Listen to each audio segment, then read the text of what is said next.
بسم اللہ الرحمن الرحیم۔ السلام علیکم ناظرین۔ پاکستان کا بادشاہ لمبی عمر کا خواہش مند تھا۔ وہ مرنا نہیں چاہتا تھا۔ اس کے طبیبوں نے بتایا کہ ہندوستان کی سرزمین پر چند ایسی جڑی بوٹیاں پیدا ہوتی ہیں جن میں ابھی حیات کا اثر ہوتا ہے۔ آپ اگر وہ جڑی بوٹیاں منگوا لیں تو ہم آپ کو ایک ایسی دوا بنا دیں گے جس کے کھانے کے بعد آپ جب تک چاہیں گے زندہ رہیں گے۔ پاکستان کے بادشاہ نے 10 لوگوں کا ایک وفد تیار کیا اور یہ وفد ہندوستان کے راجا کے پاس بھجوا دیا۔ اس وفد میں ترکستان کے طبیب اور بادشاہ کے انتہائی قریبی مشیر بھی شامل تھے۔ وفد نے ہندوستان کے راجا کو ترک بادشاہ کا پیغام پہنچا دیا۔ راجا نے پیغام پڑھا، قہقہا لگایا، سپاہی بلوائے اور وفد کو گرفتار کروا دیا۔ راجا نے گرفتاری کے بعد انہیں سلطنت کے ایک بلند و بالا پہاڑ کے قریب لے گیا۔ اس نے پہاڑ کے نیچے خیمہ لگوایا۔ ان 10 لوگوں کو اس خیمے میں بند کروایا اور اس کے بعد حکم جاری کیا کہ جب تک یہ پہاڑ نہیں گرتا تم لوگ اس جگہ سے کہیں نہیں جا سکتے۔ تم میں سے جس شخص نے یہاں سے نکلنے کی کوشش کی اس کی گردن کاٹ دی جائے گی۔ راجا نے اپنا فوجی دستہ وہاں چھوڑا اور واپس شہر آ گیا۔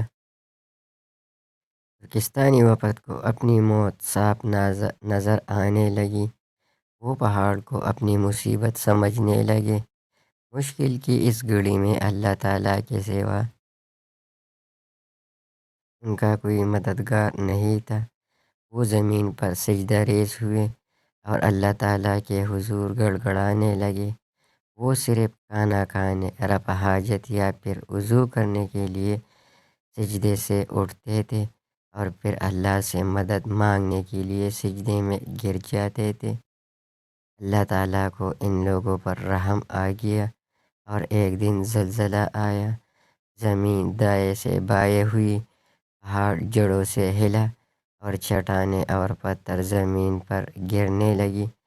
ان 10 لوگوں اور سپاہیوں نے بھاگ کر جان بچائی۔ راجا کے سپاہی ان 10 لوگوں کو لے کر دربار میں حاضر ہو گئے۔ انہوں نے راجا کو سارا ماجرا سنایا۔